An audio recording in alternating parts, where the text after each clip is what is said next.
There is a story to break. They haven't done their homework, and they refuse to admit that for 47 years they've been guilty of sloppy research. One of the 10 PhD theses that's been done about UFOs, most people ignore that there are any, is about press coverage. And there are scathing remarks in that about the unwillingness of the press to do its job. Don't ask me why. I'm not a newspaper publisher. The New York Times took the Air Force report. On its surface, it makes a lot of sense. You read that report, it looks like they've done their homework. I've spoken to everybody in the Air Force report except for Dr. Spillhouse. I've talked to other people the Air Force didn't talk to. Conspicuous by his absence is Brigadier General Arthur Exon, who says he flew over 2 sites. The site the Air Force claims was Project Mogul, plus the impact site where the craft and the bodies are found. Why do you think the media would not want this story? I think the media should want this story. I know, so why do you think they wouldn't? Just as a guess. We don't get any kind of answer for them. I have a good insight into that, and I think that the media, unfortunately, have been victims, if I can use that term, like the rest of society, and they have been influenced by the ridicule and the comic relief sort of approach that has been taken to this. And what do you make of the Ross story we just saw, on that, and Bob Dean, rather, in that package about NATO and what he saw? Fascinating, fascinating. That's the sort of evidence I can grasp onto. When we talk about distant craft or abductions, I don't know where to go. But when there is a government connection, that's something that we can get at by FOIA requests or by gumshoe work. But I think Bob Dean made one mistake when he said a lot of the people are afraid of the government. That's why they're not coming forward. And if they're giving an opportunity in front of Congress, they would come forward. I think it goes deeper. I think the majority of the people, especially those involved in Roswell, are keeping the secret because they swore themselves, they were sworn to secrecy. They feel honor-bound to keep that secrecy. It's not fear of the government. It's their own personal code of honor. That's why they're not talking. There's a real challenge here, Larry. Can we get the Air Force to say that anybody who wants to talk about this non-event in July 1947 is free to do so? A blanket indemnification. By the way, they were asked to appear tonight in the Air Force and did not choose to. Warwick, Rhode Island, as we go back to calls. Hello. Orange. And they came in front of the car, and then they flew off. What's your question? Hello, Larry King? Yeah, what's your question? What is the best course of action to date if you see these objects? Okay, good question. What should someone who sees an object do? Well, I think it depends on their stomach. And what we're training people to do is to actually engage them in some kind of dialogue. But I think that I would caution people not to do that unless they're prepared for the consequences of it. In other words, be careful what you ask for, you may get it. What if you see something weird in the sky? I think that you should attempt, if you are inclined to signal to it or in some way communicate with it to see if it's under intelligent control and to get it to come closer. Too many of the sightings are too far away to conclude anything. But if you can get one within a few hundred feet of you at low altitude, you can make some better observations. Would you go public, Glenn? Should someone who watching us tonight who maybe sees an object or has a visit or whatever go public? Well, what does that do? Everyone's gone public. That's a good question. What do you do? And I don't know. Gather as much information as you can using the tools you have with you. That is, what angle is it above the horizon? Don't estimate how big it is. You have no way to judge. What can you hold between thumb and forefinger that will just cover it? Can you call the guy on the other side of it so you can triangulate it? Can you time its flight from over that church steeple to over that telephone pole? Can you write down as much as you can as soon as possible? Are people, Kevin, still laughed at? Oh, absolutely. When they report such things? We did a press conference in Chicago and talking about the Roswell case, and when they came back from the segment, the anchorman said, well, those guys sound almost credible. And my response was, your report was almost objective. So with that kind of an attitude, who's going to come forward? New Britain, Connecticut. Hello. Yes, hello. Yes. I would like to suggest, can we go make a national campaign to uncover all this information, you know, because the public is already tired of hearing. What has Congress said about it? There's one thing going on. Thank you. Omni magazine this month carries what they call the Roswell Declaration in the pages of the magazine. You sign that, you send it in, proving that there's a grassroots interest in that. That would help. I think that's something more important that needs to be done, is that on the senior levels of the executive branch of our government and other governments, there does need to be a declaration of amnesty from prosecution for violation of security oaths for people. I think we all need to become aware that despite what you may have heard tonight in some of the pieces, that most people do believe in UFOs, that the greater the education, the more likely to believe. Polls have shown that. But for because 30 they years. do doesn't mean it's a fact. No, but it means they will be less reluctant to speak out. The professors will be less reluctant to sponsor thesis projects. The media will be less reluctant to cover. Glenn? I don't feel necessarily feel this demand to make it happen. I think it will happen when society reaches a certain maturity. We have a president who seems to be opening up everything. DEA reports you think he'd open this up too. Yep. We're going to take a break and come back with more. We're in Nevada on our UFO special on TNT. More calls and more conversation with our outstanding panel. Don't go away. A decision has been made by somebody in government that, Mr. President, I'm sorry, sir, you don't have a high enough classification for some of this information. We can't tell you this whole story. Next, what's the government trying to hide?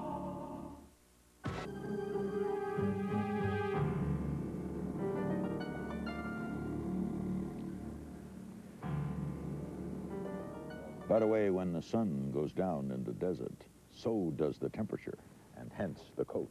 It's getting a little cold. If you think a lot of the UFO lore seems too wild to be true, well, congratulate yourself. You're thinking critically. Not everybody does. The field is awash in weird, frightening stories supported by hardly a shed of proof. And in preparing this program, we found some of the wild stories may come from a surprising source.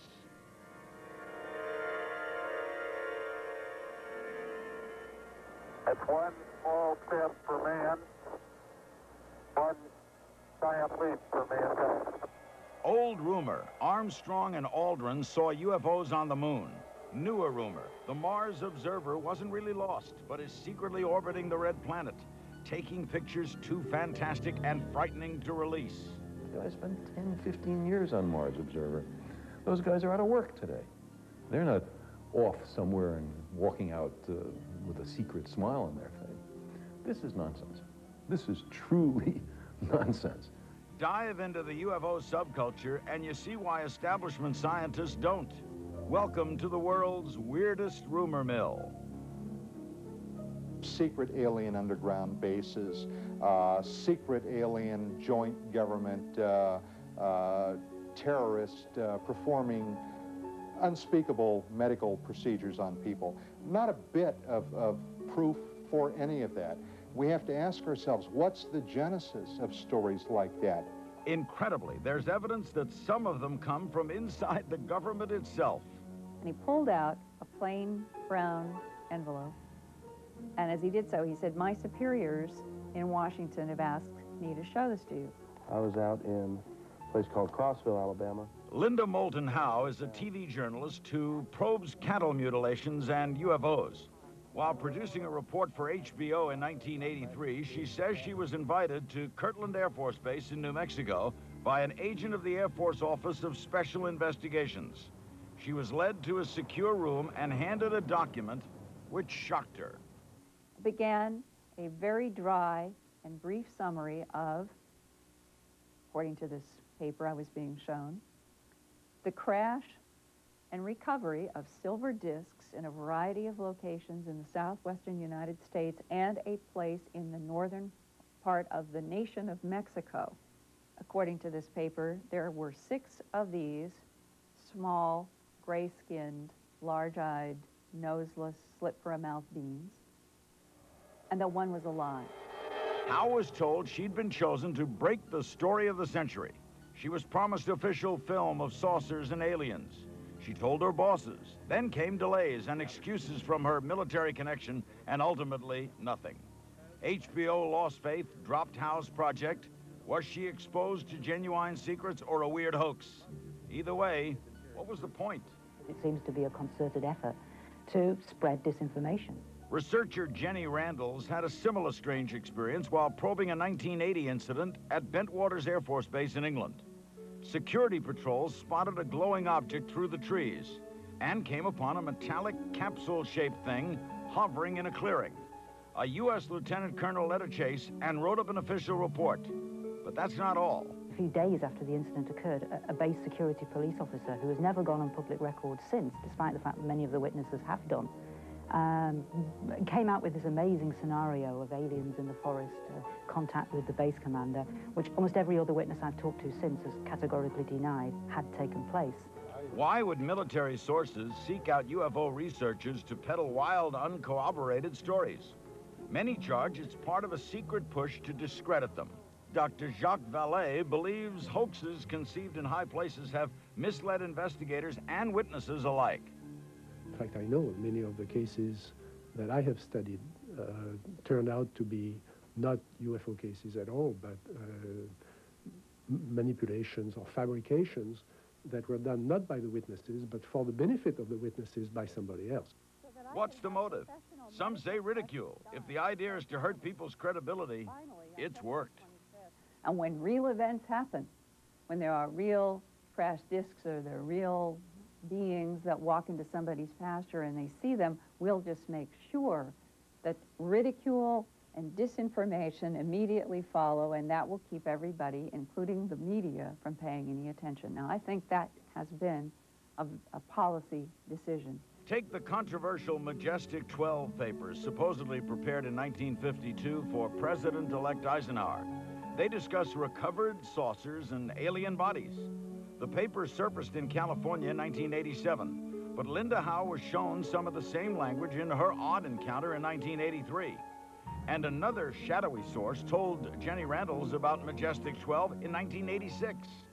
If the papers are real, they're astonishing. If they're fakes, they're clever fakes from the same sources who had contact with Linda Howe and Jenny Randles. Why? This information has several purposes. One, it's to muddy the water. Two, it's to get a little bit of information out in such a way that they want to know how people respond to it. I think possibly the problem is that there are real documents out there which are the smoking gun that everybody is looking for. One answer: mix kernels of truth with dollops of nonsense and feed it to UFO believers with a built-in penchant for the bizarre. Presto, deception and confusion. Believers sound crazy, the truth stays hidden. Does that sound paranoid or plausible? We have some very clever people working in our government who have been manipulating the public mind for well over 50 years. Our panel will comment on what we've just seen. We'll take your reactions as well by phone when our special continues. Don't go away.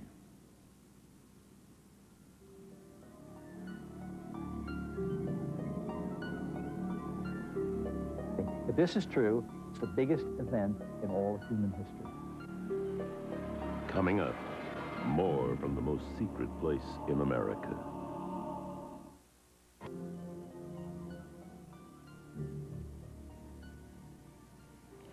We're back with our UFO cover-up special. This camera is a mile away from where we are. See those lights? That's us. And behind us is this beautiful sunset on this October 1st evening in Rachel, Nevada. Our guests are Kevin Randle, Captain, United States Air Force Reserves, and Dr. Stephen Greer, founder and international director of CSETI, Glenn Campbell, Area 51 activist, head of the Area 51 Research Center here in Rachel, and the noted nuclear physicist and UFO researcher Stanton Friedman. We'll start with you, Kevin. What did you think of what we just saw there about those tabloids and what they do to this whole story? I personally believe that if they didn't exist, the government would be creating that to keep the curtain of ridicule down. General Roger Ramey, commander of the 8th Air Force, in 1947, after the Roswell event, said that flying saucers have been seen in 38 states, except for Kansas, which is a dry state, implying that if you see a flying saucer, you're drunk. Air Force, the government, everybody still implies if you see them, you're drunk, you're crazy. But it does hurt you, stories like absolutely, absolutely. 12 senators are aliens. We're all lumped into that category. We're all crazy, and they imply that we all believe that sort of thing. Hurt you, do you think, Stephen? Yes, I Can't think help. it hurts the whole field, and I'll say this, that I'm a skeptic about a lot of things, and I think about 90 to 95% of everything that's written and said and broadcast on this subject is rubbish, and I'll go on record saying that. However, there's a core of it that is true, that is obfuscated by all these other disinformation stories. I think some of them are just human folly. I think some of them actually are deliberately planted into the culture to put people off the trail. Stanton? A perfect example, in this Air Force report on Roswell, the statement is made that the story got big play because the National Enquirer carried an article about Major Jesse Marcel in 1978, and then it says UFO researcher Stanton Friedman, me, then started interviewing witnesses and so forth. The article appeared 2 years later. It's total baloney, but it sounds great. AP picked up on that part of the story. Totally wrong. Glenn, what do you make of that kind of media approach? I seriously doubt, personally, that there's a lot of government disinformation involved. I think that ufologists do it all by themselves, just by being themselves. You don't think the government's influencing the globe? Oh, I don't think the government is that powerful. I think they could drop a few drops. I think you're absolutely right, and the thing is, if there weren't the organizations like the Globe to do this, the government would have to invent them. They don't have to do it. They just sit back and let us do it to ourselves. Right. Well, back to this perplexing thing, we'll get right back to the calls, as to why the government doesn't want its citizenry to have information. It's still perplexing to me. Well, there are very good people in the government who do, and let me say this. Well, we've been working, CSETI, and we have a project known as Project Starlight, which has been working with senior people in our government and governments elsewhere. And there are a lot of people who really do want this to come out. The problem is that the government is not a monolith, and you have compartmentalized areas of information that a lot of people can't get to. You would be surprised the people in positions of authority who can't get to the information in their own government. Let's go back to, you want to say something? Yeah, there's an important part of this. If an announcement were to be made, really carefully, there would be an immediate push, I believe, on the part of the younger generation for a view of ourselves that would require that we owe our primary allegiance to the planet. We're Earthlings instead of Americans, Russians. You mean nationalism would end? Yeah, and no government on this planet wants its citizens to owe their primary allegiance to the planet rather than the individual government. Michael Rennie's speech, at the end of the day, the earth stood still. Let's go to some more calls. San Francisco, hello. Yes, Mr. King. My question is, my name is David, and I'm originally from Pine Bush, New York, which seems to have a substantial amount of UFO activity and sightings. And what I'm wondering is there any research going on in that particular area of the country right now? There's a whole book about those sightings by Ellen Crystal. There are a lot of people who go up there for more or less regularly to see UFOs. But the thing I have to point out is I check all my audiences, more than 750 states, 9 provinces, all over the place. And typically I find at the end of my lecture when I ask, at least 10% believe they've seen a UFO. But then I ask, how many of you reported what you saw? Only 1 in 20 of the 10%.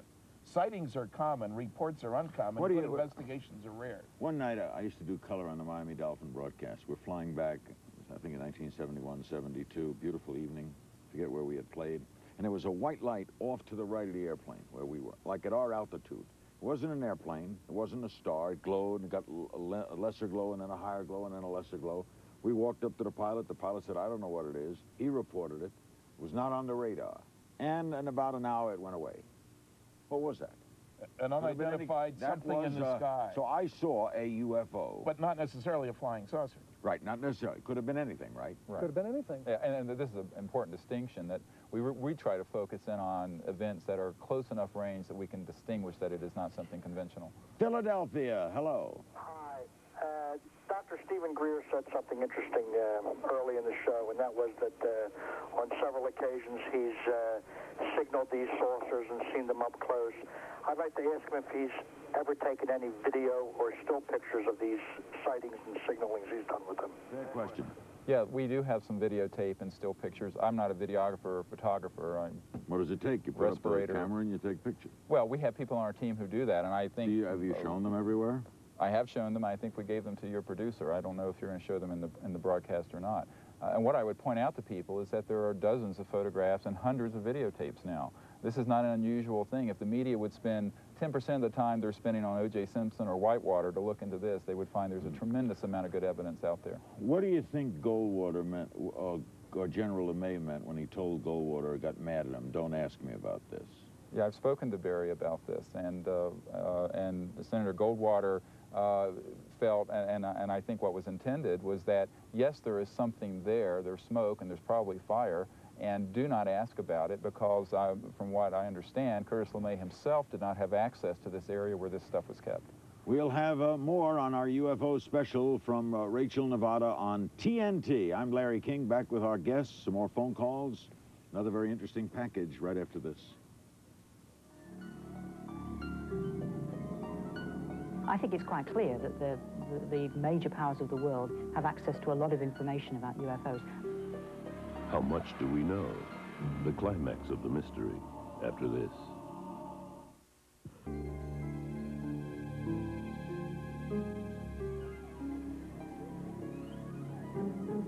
It is now cold in Rachel, Nevada. We would be crazy to supply a definitive answer to the UFO riddle tonight. All we're trying to do is take it seriously for a change and ask one hard question most respectable reporters haven't bothered to ask. What do we really know? What if all of us in the world discovered that we were threatened by a power from outer space, from another planet? Ronald Reagan being fanciful or letting slip that he knew something we don't? Questions like that keep the believers in business. Stop the cover-up now! Stop the cover-up now! Stop the cover-up now! And the Pentagon may even have vaults that have bodies in them, as well as crash debris from Roswell and other crashes. We don't know until they start telling us what's going on. We just don't have any idea. It's not a figment of the imagination of a bunch of lunatics. This is actually a reality for people, and people at the Pentagon know about these things. They waited for nearly half a century, hoping to get a piece of credible scientific evidence. They've been disappointed. And so now, in desperation, they charge, oh, the government has that evidence and is withholding it from us. Crash saucers? Who knows? But clearly the government is withholding something. The Air Force answers queries by claiming it quit investigating UFOs in 1969. So why does this once classified memo from 1979 reporting a UFO on the ground in Bolivia get copied to Wright-Patterson Air Force Base? The Air Force even claims it knows of no agency with UFO records other than the National Archives. So what about this mid-70s CIA paper on magnetism, which includes the phrase, this in turn is related to the possible propulsion system of UFOs? If there's nothing to hide, why did the National Security Agency go to court to stop the release of UFO files? This is all the public got to see. If there's no cover-up, why act that way? The cover-up that exists is a cover-up principally of ignorance rather than knowledge. They're desperate to find out what makes these things happen, why they can fly around our atmosphere at will, why they seem to have capabilities far beyond us. There is no incentive for any government to come out and say that there is something out there that they don't know. We pay taxes to be protected, among other things, from unknown things out there. Vietnam, Watergate, and Iran-Contra made government lies and conspiracies seem all the more plausible. What's more, so many self-styled UFO researchers jumped to conclusions, seizing, for example, on President Reagan's offhand talk of threats from outer space as proof that sinister secrets are being kept. To distinguish fiction from fact is not always easy. There are a lot of us who are not interested in making that distinction. They just want a good story. And it is the doleful job of scientists to try to distinguish fact from fiction, hope from reality. So what do we really know? We know the field is so riddled with sensational rumors and wild stories, doing as Dr. Sagan says, picking out fact from fiction, is almost impossible. We know many witnesses are not crackpots or publicity hounds, but sober citizens who suffer for coming forward. And we know the government's much more interested in all this than it's willing to admit, whether it's hiding all the answers or just asking the same questions we are. I have never, ever had anything but respect at one level for anyone inside of our government who's been trying to ride this difficult story, not knowing what they were dealing with, not wanting the status quo to suddenly be disrupted for reasons that may not have any kind of importance in terms of if there was not a perceived immediate physical threat, then let's wait, let's find out what this is, and then we'll announce it to the public. The problem is this has been going on now for 50 years with a policy of silence. But for 50 years, respectable scientists have turned their back on the UFO question, at least in public. Until that changes, and until the governments of the world unlock those censored files, whatever they hold, what chance do we on the outside really have of solving the puzzle? I'm an optimist. I think again and again in the history of science, you've had phenomena that were thought to be ridiculous or were covered up or were repressed, and that turned out to be very significant. So maybe history says we ought to listen to the thousands of witnesses who say they not only think, they know. Something is out there. They conducted autopsies. I saw the photographs. The metal was, had the appearance of the backside of aluminum foil.